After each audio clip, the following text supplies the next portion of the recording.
बिस्मिल्लाहिर्रहमानिर्रहीम। रब्बि इश्रह ली सदरी वयस्सिर ली अमरी वाहलुल उक़दतम मिन लिसानी यफ़क़हू क़ौली। अस्सलामु अलैकुम वरहमतुल्लाह।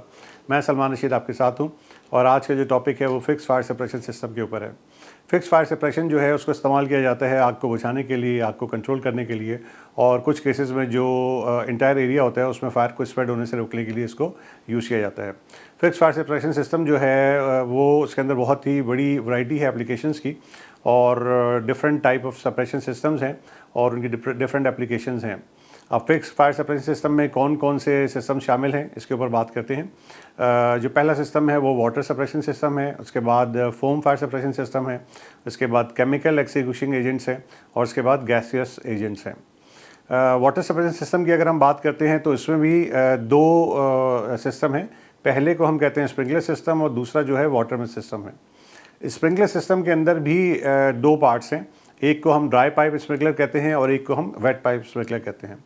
और जो वाटर मिस्ट सिस्टम है, वाटर मिस्ट सिस्टम जो है ये वाटर को बहुत कम डिस्चार्ज करता है और बहुत ही फाइन मिस्ट फॉर्म में इसको डिस्चार्ज कर रहा होता है, और बहुत ही स्मॉल डायमीटर की इसकी पाइपिंग होती है, और कहना चाहिए कि इसका ओवरऑल अगर वेट देखा जाए तो वो कन्वेंशनल वाटर स्प्रिंकलर सिस्टम की निस्बत बहुत कम होता है। जो फोम सेपरेशन सिस्टम है ये रिफाइनरीज़ के अंदर, पावर प्लांट्स के अंदर, केमिकल प्लांट्स के अंदर जितने भी ख़ास तौर पे प्रोडक्ट टैंक्स होते हैं ये उनके ऊपर यूज़ किया जाता है, या फिर जो अनलोडिंग एरियाज़ हैं रिफाइनरीज़ के अंदर ये वहाँ पर भी यूज़ किया जाता है। इसके अंदर तीन नॉर्मल सिस्टम होते हैं, जिसमें एक internal tank foam distribution devices हैं, यानी अगर आपने टैंक के अंदर फिक्स फोम सिस्टम को डिस्चार्ज करना है तो वो क्या सिस्टम है, किस तरह से काम करेगा। दूसरा central foam house distributing system है, जो कि एक जगह से जो कि जहाँ के पूरा आपका फोम का सिस्टम होगा वहाँ से ये प्रोपोर्शन के हिसाब से 3% के हिसाब से सिस्टम में शामिल होता है, वाटर इसके साथ मिक्स होता है और ऊपर डिस्चार्ज डिवाइसेस के थ्रू ये इंटरनल या एक्सटर्नल एरिया पे फोम का स्प्रे कर रहा होता है। और तीसरा जो है वो सब सरफेस फोम इंजेक्शन सिस्टम है, जैसे कि आपको भी पिक्चर में भी नज़र आ रहा होगा। केमिकल एक्सटिंग्विशिंग एजेंट्स, अब हमें अच्छी तरह से पता है कि वाटर जो है वो सबसे कॉमन फायर एक्सटिंग्विशिंग एजेंट है जो कि अवेलेबल है, और ये भी हमें मालूम है कि बहुत सारी टाइप्स ऑफ फायर जो हैं वो उसके ऊपर वाटर जो है इफ़ेक्टिव नहीं है, ना ही ज़्यादा सेफ़ होता है उसके ऊपर यूज़ करने के लिए। फॉर एग्जांपल फ्लेमेबल लिक्विड्स हैं, कम्बस्टेबल मेटल्स हैं, या वेरियस मशीनिंग प्रोसेसेस हैं जिसके स्पेशल हैज़र्ड्स होते हैं, और उसको अच्छे से एक्सटिंग्विश करने के लिए या प्रोटेक्ट करने के लिए केमिकल एक्सटिंग्विशिंग एजेंट्स की हमें ज़रूरत पड़ती है। अब केमिकल एक्सटिंग्विशिंग एजेंट्स जो हैं इनको भी दो कैटेगरी में डिवाइड किया जाता है, एक ड्राई है और एक वेट है। तो ड्राई में dry chemical fire extinguishing system होता है, और वेट जो होता है उसमें wait chemical fire extinguishing system होता है। याद रखिएगा ये जितनी भी टाइप्स हैं इंशाल्लाह इसके बाद फर्दर एक एक करके मैं उसकी वीडियोज़ आपके साथ शेयर कर रहा हूँगा। इसके बाद गैसियस एजेंट होते हैं, और बहुत सारी गैसेस यूज़ हो रही होती हैं फायर सेपरेशन सिस्टम के लिए, लेकिन जो तीन मेन टाइप की गैसियस सिस्टम्स हैं उनमें पहली जो है वो कार्बन डाइऑक्साइड है, दूसरी हैलोन है, और तीसरी जो है क्लीन एजेंट्स आती हैं। क्लीन एजेंट्स में भी बहुत सारी गैसेस हैं जो हम यूज़ कर रहे होते हैं डिफरेंट एरियाज़ में।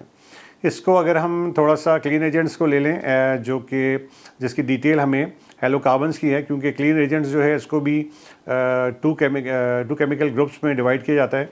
एक हेलोकार्बन्स होती हैं और एक इनर्ट होती हैं। हेलोकार्बन क्लीन एजेंट जो है एज़ पर NFPA उसकी ये सारी डिटेल आपके सामने है, जिसमें पर फ्लोरो ब्यूटेन है, उसके बाद डाइक्लोरो फ्लोरो ईथेन है। तो ये तमाम लिस्ट है जो कि हेलोकार्बन क्लीन एजेंट्स की है एज़ पर NFPA 2001। इसी तरह से inert clean agents listed in NFPA 2001, इसके अंदर आर्गन शामिल है, इसके अंदर नाइट्रोजन है, इसके अंदर IG 541 है जिसको हम एनर्जन भी कहते हैं, जो कि तीन गैसेस का कम्बिनेशन है, जिसके अंदर नाइट्रोजन 52% होती है, आर्गन 40% होती है, और कार्बन डाइऑक्साइड 8% होती है। इनका तीनों का कम्बिनेशन एनर्जन भी कहलाता है, और इसको मार्केट में हम IG 541 के नाम से भी जानते हैं। इसी तरह से IG 55 है जो कि नाइट्रोजन और आर्गन 50-50% दोनों का कम्बिनेशन होता है। तो ये एक छोटा सा मुख्तसर सा इंट्रोडक्शन था फिक्स फायर सेपरेशन सिस्टम का। इसके अंदर जो है जो वेट राइज़र है या स्टैंड पाइप सिस्टम है उसको भी शामिल किया जाता है, लेकिन मैंने दानिस्ता शामिल नहीं किया है क्योंकि वो मैनुअल सिस्टम है, और इसमें ज़्यादातर मैंने उस सिस्टम की बात की है जो कि ऑटोमेटिक ऑपरेशन जिसका होता है। अब इस पूरे फायर सेपरेशन सिस्टम की अगर हम एक्टिवेशन को देखें तो इसकी एक्टिवेशन के तीन तरीक़ेकार हैं। ये ऑटोमेटिक भी एक्टिवेट होता है, ये सेमी ऑटोमेटिक भी होता है, और ये मैनुअल रिलीज़ भी होता है। ऑटोमेटिक की अगर बात करें तो उसके भी दो पोर्शन हैं। ये या तो मैनुअल कॉल पॉइंट के थ्रू एक्टिवेट होगा कि अगर उस सराउंडिंग एरिया में जहाँ भी आपने ये लगाया हुआ है अगर वहाँ मैनुअल कॉल पॉइंट्स मौजूद हैं और उस मैनुअल कॉल पॉइंट को आप प्रेस करते हैं तो सिस्टम की लॉजिक के थ्रू फायर सप्रेशन सिस्टम जो है वो एक्टिवेट हो जाता है।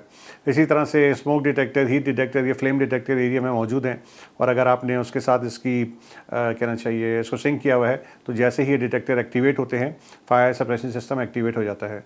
जहाँ पे हमने फिक्स गैस सिस्टम लगाया होता है तो उस एरिया के अंदर जोनिंग की जाती है, डिफरेंट जोन होते हैं और जब भी दो जोन के डिटेक्टर्स वो आइदर स्मोक के हों, हीट के हों या दोनों स्मोक हैं या दोनों हीट हैं, जब भी वो एक्टिवेट होते हैं तो इसका मतलब है जोनिंग प्रोसेस कंप्लीट हो जाता है, कंफर्मेशन हो जाती है कि इस एरिया में आग लगी है और उस सूरत में ये सिस्टम एक्टिवेट हो जाता है।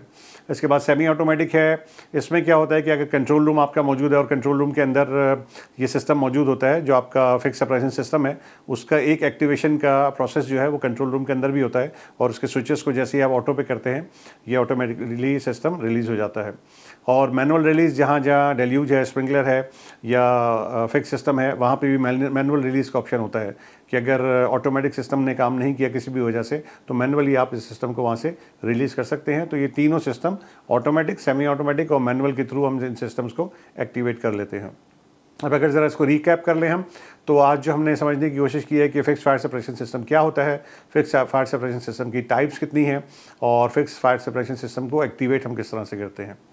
अब जो ग्लिम्पसेस ऑफ अपकमिंग वीडियो हैं इसके बाद मैं पूरी एक सीरीज़ इंशाल्लाह आपके साथ लेकर चलूँगा जिसमें जो पहली वीडियो है वो FM200 फायर सप्रेशन सिस्टम की है।